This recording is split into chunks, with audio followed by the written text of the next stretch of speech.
Part 1. I don't think that I've ever been in love. She stopped for a minute, and then she continued, How will I know? My name is Dr. Horatio Funderby, but I am not the kind of doctor who sees sick people. I am called a doctor because I have spent many, many years studying. I studied history, and I now have an important job at the British Museum in London. Every Sunday afternoon, I walk along a path in Chelsea, on the bank of the River Thames. A lot of painters live in Chelsea. People often think that I am a painter. I look like one, and I dress like one. I have a white beard, I carry a black wooden stick, and I wear a large old hat. The hat is more than 40 years old, and I always wear it for my walks. I enjoy my walks very much. There is a lot to see and hear. Boats pass on the river. Birds cry noisily above it. Along this bank of the river, there are some old houseboats. People buy these houseboats because they like living on the water. They enjoy watching the passing boats and listening to the sounds of a busy river. They paint the boats in bright colours. One Sunday afternoon, I was standing by the houseboats, looking across the river. In the deepest water, in the middle of the Thames, I could see a beautiful white sailing ship. It was called the Poseidon. The back of the ship was a little unusual. I knew that the owner of the ship was Lord Struve. He was a great scientist who studied ocean life. Near the Poseidon were a large ship from South America and a dirty Spanish boat. Then I noticed one of the houseboats near the bank. It was called the Nareen, and it was very colourful.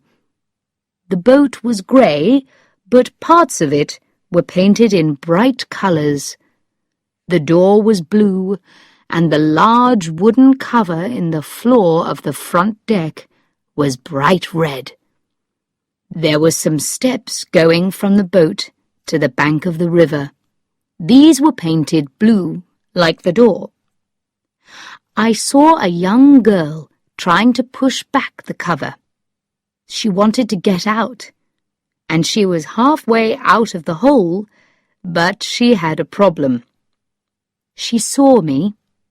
She didn't shout at me, but her mouth formed the words, I can't open it. I hurried towards the Nareen. It was sitting on the bottom of the river, and I had to walk down the blue wooden steps over the water of the Thames. I went carefully along the deck of the boat until I reached the girl. The new red paint has dried, and I can't open the cover, she said. Wait a minute, I said. I used my stick to open it. A few minutes later, the girl climbed out onto the deck. She was about 20 years old. She was wearing old blue paint-covered trousers and a grey shirt. I thought that she looked quite beautiful. She looked at me with big green eyes. They were the loveliest part of her face. Thank you, she said. That's all right, I replied. I was glad to help. You're a dear man, she said. Do you know who you're like? You're like one of those older men who work in museums. Oh, I'm sorry. That wasn't very polite. She smiled gently. But I am an old man, I said. Please don't worry. In fact, I do work at the British Museum. I'm Dr. Horatio Funderby." "Oh," she said, "the British Museum." She was silent for a second, and then she asked, "Would you like to see my octopus?" "Yes, I would," I said, smiling. She took me down through the blue door into a green room. I could see a small bed, bookshelves, and paintings. Then I noticed 2 glass cases, one large and one small. In the small case were 2 fish, and in the large one was the octopus. "Isn't it beautiful?" she said. "Sometimes I sit and look at it for hours." "Does it have a name?" I asked. "Oh, I just call it octopus," she replied. "And you? What's your name?" I asked. After a minute she said, "My name's Thetis." "Ah," I said, "that's the name of one of the water people in the Greek stories of long ago. Thetis was the daughter of Nereus and Doris. They lived at the bottom of the sea." She pulled her ear thoughtfully. "My real name's Alice," she said. "I call myself Thetis because I'd like to live at the bottom of the ocean." When she said this, I could understand the reason for her green room. It was quite dark in the room. The only lights were the ones that lit the glass cases. The paintings on the wall were in blues and greens, and showed fish and other underwater animals. I was sure that she was the painter.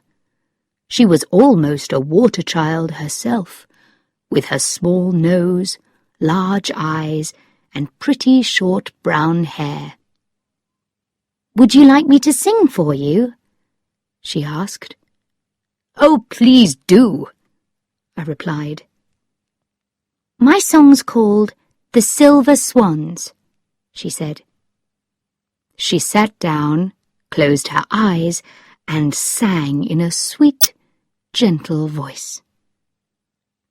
"How shall I know my true love? When will my true heart speak to me? Oh, when the silver swans come sailing, then I will know my true love. Then I will be with my true love, forever with my true love." It was a beautiful song, but I felt that there was a sadness behind the words. The words were wise and understanding, but I knew that the young girl in front of me was never in love. "That was lovely," I said. Thetis opened her eyes. "Thank you," she said. "Who wrote it?" I asked. "I did," she said. "It's mine." "Do you often write songs?" I asked, surprised. "Only when they come into my head," she replied. Suddenly, she moved towards me. "How will I know my true love?" she asked seriously. "How will I know when I'm really in love?" "How old are you, Thetis?" I asked. "I'm 21, she answered. "Have you been in love?" I said. "No," she replied. "I don't think that I've ever been in love." She stopped for a minute and then she continued, "How will I know? Who will tell me when I am? You're so old and wise. Can't you help me?" She looked pale and unhappy. I thought carefully before I answered her questions. At last I replied, "When he's ill and ugly, and you can still love him, then you can be sure." "When he is ill and ugly," she said to herself quietly. She sat there thinking. Then suddenly she remembered that I was there. "Oh, I'm sorry I'm being rude," she said. "Would you like some tea, Dr. Funderby?" "I'd love some, thank you," I replied. She disappeared for 2 or 3 minutes. I looked round the room again. At last she returned, carrying the tea things. She poured out the tea. As she lifted her cup to her mouth, she said again, "When he is ill and ugly. Oh, thank you, Dr. Funderby." She smiled at me. We talked for about half an hour. She told me about her mother and father. They also lived in London, but she wanted to live alone on this houseboat. She loved it because it was on the water. She had an evening job, but she did not tell me what it was. Suddenly, I began to feel quite ill. I wasn't sure why, but before I could decide, Thetis asked, "Would you like to go out on deck?" There was not much room at the back of the boat, but it was enough for the 2 of us. Then I saw with surprise that there was water all round the boat now. 4 dirty white swans went past us.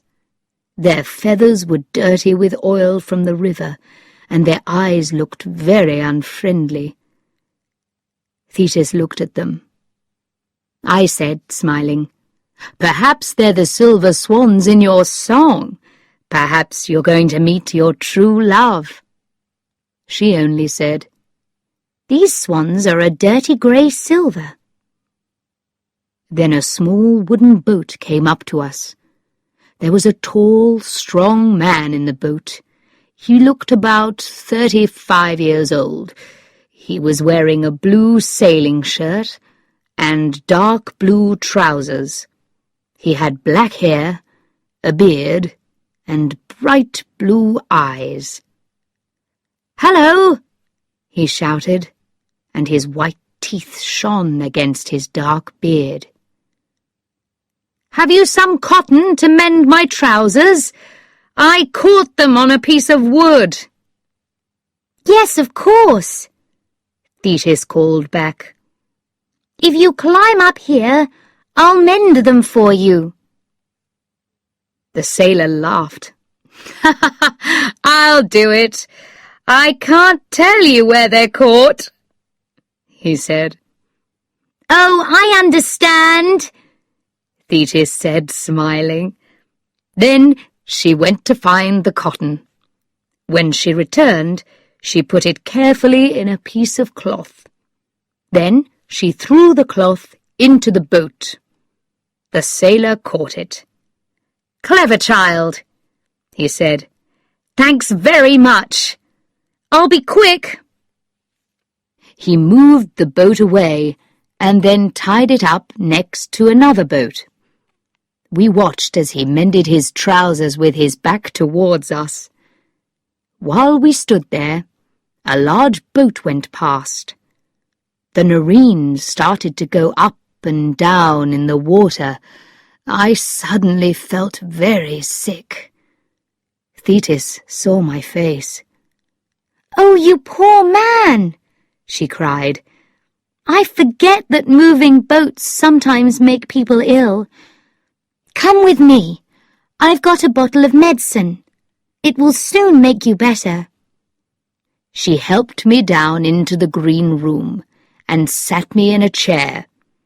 I was feeling very ill now. She went to a small cupboard and got a small brown bottle from it. She poured something from it into a spoon and gave it to me. They discovered this medicine during the Second World War, she said. Some of the sailors suffered badly in storms or when the sea was rough. You'll feel fine in a few minutes. Just sit there quietly. She went out on deck. I heard her shout to the man in the boat. "Hello again. What's your name?" "Hadley. Richard Hadley," he called back. "What's yours?" I've heard that name before, I thought, but I can't remember where. "Thetis," she replied. There was silence for a minute. Then he said, "Oh, that's the name of the daughter of Nereus and Doris in the old Greek stories. They lived at the bottom of the sea." He was silent again.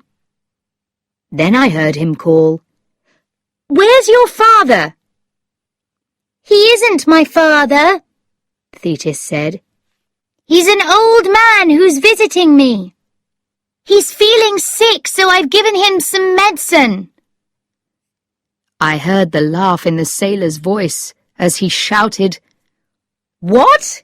Sick? On that old houseboat? It's like dry land on there." Another boat passed, and the Noreen suddenly moved up and down again. But the medicine was beginning to work. "It isn't an old boat," Thetis said seriously. "It's my home, and it does move up and down a lot sometimes. You need a strong stomach." "Oh, yes, I'm sure that you do," he said, but I knew from his voice that he didn't really believe her. "Really, it's true," she continued. "Perhaps even you'll get sick one day." The sailor laughed loudly. "Who? Me? Listen, child, I've sailed every ocean and sea in the world and in all sorts of weather, and I haven't been sick yet." I heard Thetis say, "There's always a first time. Would you like to try?" "Tell me when it gets really rough," he said. I heard his boat touch against the Noreen as he continued. "You're not as young as I thought. I'm sorry that I called you a child. Perhaps I'll try your boat sometime. Well, thanks again for the cotton." At last I began to feel better. When I went up on deck, Thetis was looking out across the river. She was watching the sailor as he went out towards the lovely white ship. "Oh," she said, "you're better." "Yes," I said. "Good," she said. "That medicine always works."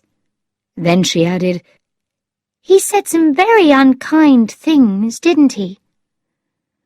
I started to say, "He—" "But wasn't he beautiful?" she continued dreamily. Part 2. "He's very ill, isn't he, Dr. Funderby? And I love him even more than when he's well." I did not see my friend for some weeks. Then, on a rainy Sunday, as I walked past the houseboats, somebody called my name. "Dr. Funderby! Dr. Funderby!" I turned round. Thetis was running up the steps from the Noreen. She ran to me and said, "Dr. Funderby, what shall I do? My octopus has eaten one of his arms." I replied, "They often do that when people keep them, even when they feed them very well. "Oh," she said. "Thanks for telling me that. I feel much better now." She turned and went back to her boat. As she reached the deck, I called out to her, "Did your sailor ever come back?" "Yes," she answered, and disappeared into the boat. A few days later, a friend asked me to go and see a play with him. It was called The Unwanted, and it was at Wyndham's Theatre in London. "There's a young woman in it, Alice Adams," my friend said. "She's very good, they say. One day she'll be a great actress." When the play started, I couldn't believe my eyes. The young actress was Thetis.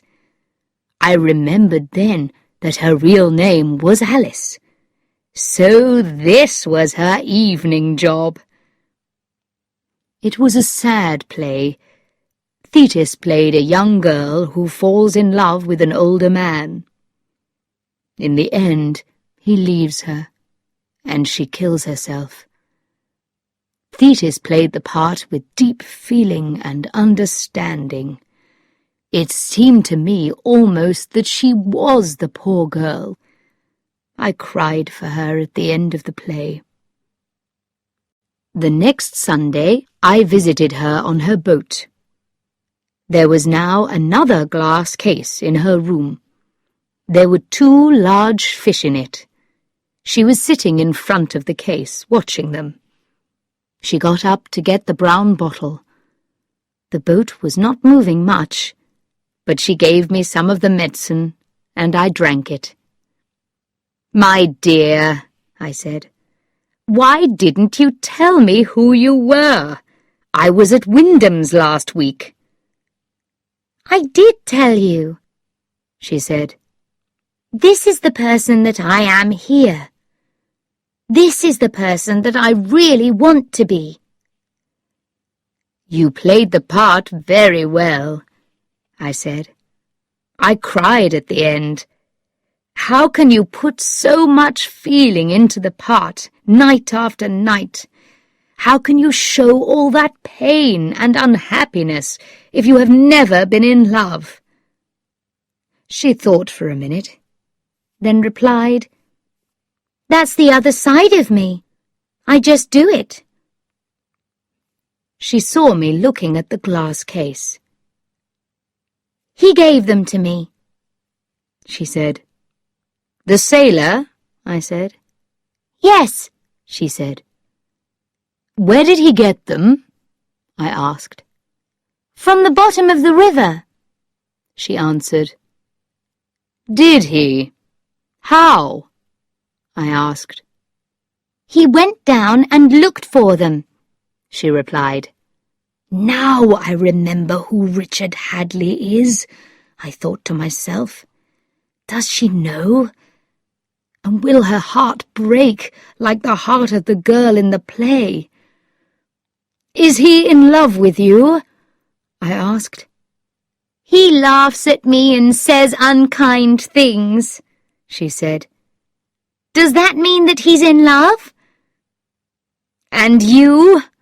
I asked. "Are you in love with him?" "I don't know," she cried. "I don't know, I don't know.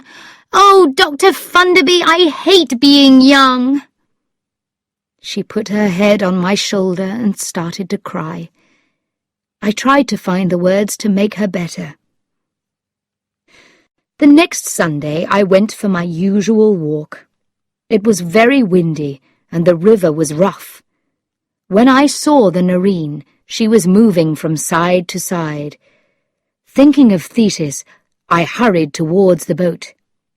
Her room was small, and the glass cases were not safe in bad weather. I noticed that the blue door was open, so I quickly went down the steps. When I reached the last step, I heard a deep cry from Thetis's room. I was afraid for her, and I hurried in. Richard Hadley was lying on the bed. He was very sick. Thetis was sitting on the side of the bed, holding his head in one of her arms. His skin was a grey colour, and his face was pale. At first, I thought that he was dying.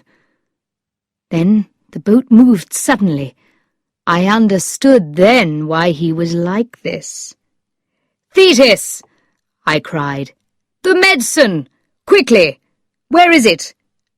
"Oh!" cried the unhappy man. "Go away, both of you, and leave me to die alone." "I love him," Thetis said, happily holding his poor head in her arms.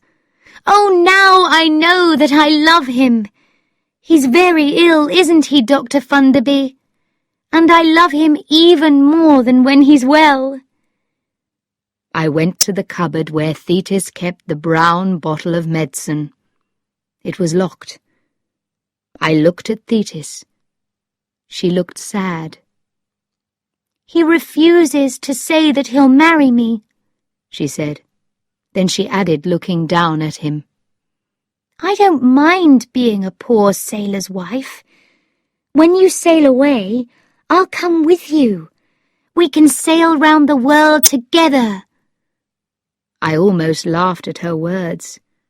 Thetis had no idea about a sailor's life, and she had no idea who Richard Hadley was. The unhappy, weak man cried out, all right, I'll marry you. I'll do anything if you'll just go away. Please leave me to die."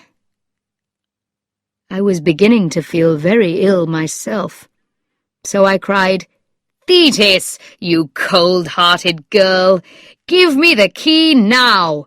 How can you leave him to suffer? How can you do this to the man that you love?" She untied a piece of blue cloth from around her neck. The key was on it. She looked at the floor as she gave it to me. I knew that she was sorry now. As I opened the cupboard, I heard her say quietly, "He sailed on every ocean and sea, in all sorts of weather." I took some of the medicine, then I gave some to the great ocean scientist, Richard Hadley, Lord Struve. Thetis looked at me. "Will you come to our wedding, Dr. Funderby?" she asked. I was still feeling sick, and I was not happy with her, so I replied, "If he marries you after this suffering, he's crazy." Lord Struve probably suddenly felt better because he sat up. He said, "I'm glad that you said that, Dr. Funderby. Promises don't mean anything when they are made in ill health." "But you wanted to come onto the Nareen in this weather," she said sadly. The colour was returning to his face. "I came for a good reason. I love you, and I wanted to tell you that," he said. "So why didn't you tell me?" Thetis asked simply. For a minute, he did not know what to say. Then he said suddenly, "Because I felt ill. Now listen, Thetis. If you're going to marry me, you must know two things. You must know who I am. You must know what I do." "They don't matter," Thetis replied. "I love you." I was feeling better, so I said, "And you're acting?" Lord Struve looked at me in surprise. "Who's acting?" he asked. "This is Alice Adams," I cried.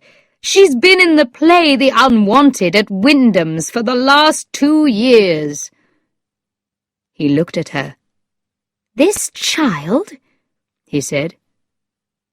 "She is a child, isn't she?"